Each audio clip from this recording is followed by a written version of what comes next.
облысымызда алғашқы рет жастардың білім және ғылым, спорт пен өнерде жеткен жетістіктері үшін тәуелсіздік ұланы сыйлық ақысы белгіленді. Жалпы облыс бойынша тәуелсіздік ұланы атануға 1,5 мың үміткер қатысып, ең үздік танылған 300 бала іріктелді. Бұл алғашқы бастама, сондықтан да жылдан жылға балалар өз білімдері мен ерекше қасиеттерімен әлде қуантып мақтанышымыз болады деген сенімдемін. Педагоги и школьники Павлодарской области неизменно в лидерах различных конкурсов и олимпиад. За годы независимости нашей страны наши учащиеся завоевали почти 9 тысяч медалей.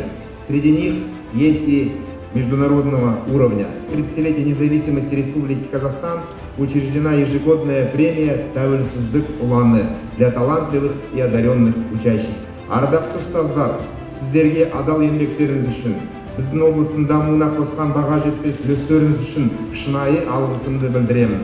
Жастар, сіздерге әрқашан алға қойылған мақсаттарына жетулеріне тілектеспін. Сәттілік әрқашан серік болсын. Физика және математика пәндерінің мұғалімі. Жас ұрпақты тәрбиелеп отырған ұстаздар қауымымыздың мемлекет тарапынан зор мәртебеге ие болуы қуантарлық іс. Осыған орай облысымызда 2020 жылдан бастап педагогтерді Павлодар облысының білім беру саласына қосқан үлесі үшін төс белгімен марапаттау дәстүрге айналды. Я, Иванов Александр, поздравляю всех с праздником. Это здорово, что в год 30-летия независимости Республики Казахстан учреждена такая премия. Премия «Тәуелсіздік ұланы» является для нас признанием наших трудов как в спорте, так и в учебе.